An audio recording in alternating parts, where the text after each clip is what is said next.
दोस्तों नमस्कार। जो बिहार में सक्षमता परीक्षा होने वाली है उस सक्षमता परीक्षा में ज़्यादातर प्रश्न हमारे सिलेबस से ही पूछे जाएंगे।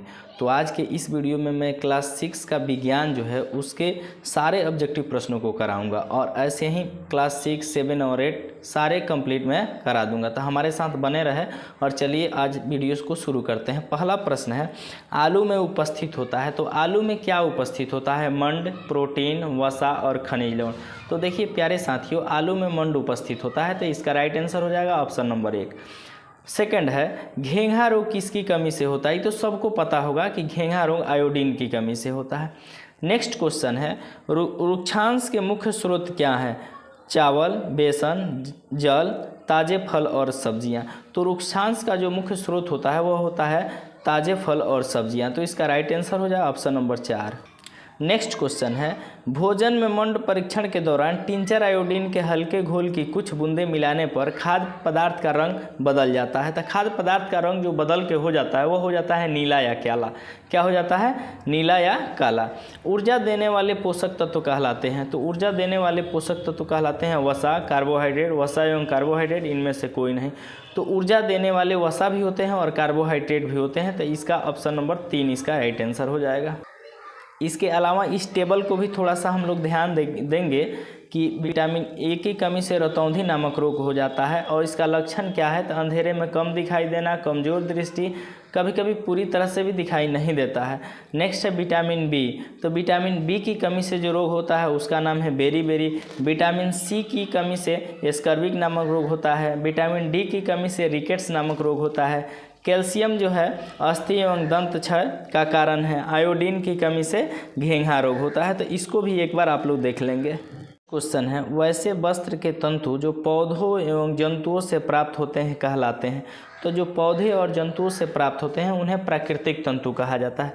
और जो हम लोग बनाते हैं मानव जो निर्मित है, बिहार के निम्न जिलों में जूट अधिक उगाया जाता है। कटिहार में, मधेपुरा में, सहरसा में, उपयुक्त सभी में। तो देखिए कटिहार में भी जूट होता है। सबसे अधिक बात की जाए तो कटिहार में ही जूट का उत्पादन होता है। नेक्स्ट है, रेशे से धागा बुनने की प्रक्रिया कहलाती है। तो ये कहलाती है कताई। नेक्स्ट है, धागे से वस्त्र बनाने की विधियां हैं।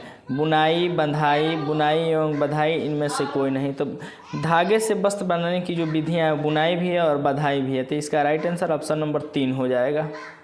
अगला प्रश्न है, निम्न में कोमल पदार्थ है साबुन, रबड़, लकड़ी और लोहा। तो यहाँ सबसे जो कोमल पदार्थ है वह हो जाएगा रबड़। निम्न पदार्थ में चमक होती है। तो धातु जो होते हैं ना, धातुओं में एक विशेष चमक होती है जिसको धात्विक चमक कहते हैं। तो लोहा है, तांबा है, सोना है, लकड़ी है। यहाँ प्रश्न थोड़ा सा हमको अटपटा सा लग रहा है। यहाँ प्रश्न होना चाहिए कि निम्न में से किसमें चमक नहीं होती है।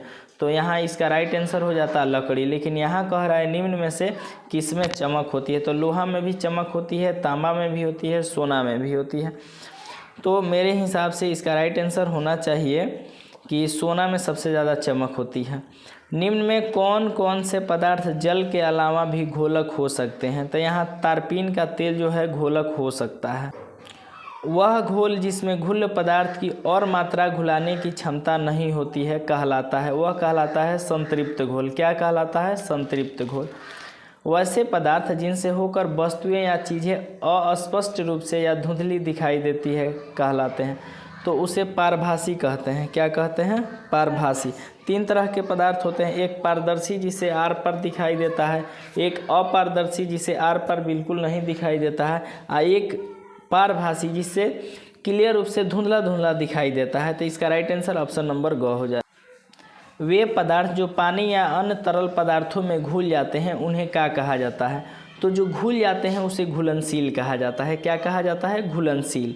पदार्थों को अलग करने की क्रिया कहलाती है वाष्पीकरण, चुनना, छानना, इनमें से सभी। तो देखिए अलग करने की वाष्पीकरण विधि द्वारा भी पदार्थ को अलग किया जाता है, चुनने की विधि भी द्वारा भी अलग किया जाता है और छानने की विधि द्वारा भी अलग किया जाता है।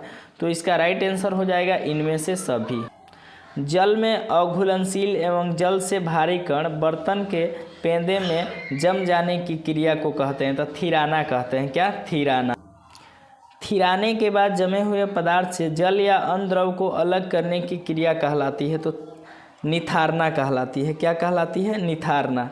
जब मिश्रण बहुत कम मात्रा में हो तो इसे अलग करने की कौन सी विधि बेहतर होगी? जब मिश्रण थोड़ा सा मात्रा में हो तो उसको हम तो चुन के अलग कर सकते हैं, तो इसका राइट आंसर हो जाएगा ऑप्शन नंबर ए, चुनना। नेक्स्ट है आम है। आम शाक है, झाड़ी है, वृक्ष है, कोई नहीं। तो आम जो आता है वृक्ष की श्रेणी में आता है। किसकी श्रेणी में? वृक्ष की श्रेणी में।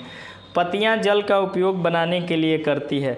पत्तियां जो है जल का उपयोग क्या बनाने के लिए करती है? तो सबको पता है भोजन बनाने के लिए जल का उपयोग करती है। जल की बूंदें पत्तियों से जलवाष्प के रूप में निकलती है, इस क्रिया को क्या कहते हैं? इसको वाष्पोत्सर्जन कहते हैं। तो इसका right answer option number A हो जाए।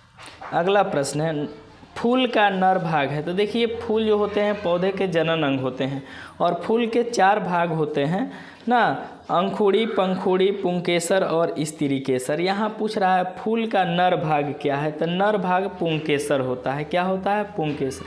फूल का मादा भाग है तो फूल का मादा भाग स्त्रीकेसर कहलाता है। ऐसा फूल जिसमें केवल पुंकेसर होते हैं, स्त्रीकेसर नहीं होते हैं तो कहलाते हैं। तो वैसे फूल जिनमें केवल पुंकेसर होते हैं नर फूल कहलाते हैं। कैसे फूल? नर फूल कहलाते हैं। ऐसा फूल जिसमें पुंकेसर और स्त्रीकेसर दोनों उपस्थित होते हैं तो उसे द्विलिंगी फूल कहते हैं। कौन फूल? द्विलिंगी फूल। एक पूर्ण फूल के कितने भाग होते हैं? तो एक पूर्ण फूल के 4 भाग होते हैं। कितने भाग होते हैं? 4 भाग होते हैं। शरीर का अंग जहाँ से मुड़ता है उसे कहते हैं संधि, जोड़, एक और दो दोनों। तो देखिए शरीर का अंग जहाँ से मुड़ता है उसको संधि भी कहा जाता है और जोड़ भी कहा जाता है। तो इसका right answer option number 3 number हो जाएगा। शरीर की अस्थियाँ का ढांचा कहलाता है। अस्थियों का जो ढांचा होता है जिसमें मांसल नहीं होता है उसे कंकाल तंत्र बोला जाता है। क्या बोला जाता है? कंकाल तंत्र। ऊपरी जबड़े एवं खोपड़ी कपाल की संधि जो होती है उसको बोला जाता है अचल संधि, क्योंकि वो मूव नहीं करती है इसलिए उसे अचल संधि बोला जाता है। निम्न में से किस जीव की अस्थियां खोखली किंतु मजबूत होती हैं? तो ये होती है पंछी की। पंछी की अस्थियां खोखली और मजबूत होती है। निम्न में से कौन सा जीव मिट्टी खाता है? तो ये केंचुआ जो है मिट्टी खाता है। एक चीज़ और याद रखेंगे, केंचुए को किसानों का मित्र भी कहा जाता है। तो ये भी प्रश्न पूछा जा सकता है कि किस जीव को किसानों का मित्र कहा जाता है? तो केंचुआ को किसानों का मित्र भी कहा जाता है। निम्न में निर्जीव कौन है? गाय, घोड़ा, पेड़ पौधे, रेलगाड़ी। तो देखिए रेलगाड़ी यहाँ निर्जीव है। कौन निर्जीव है? रेलगाड़ी। निम्न में सजीव कौन है? कुर्सी, मेज, पत्थर और बीज। तो बीज जो सजीव है, बीज क्या है? सजीव है।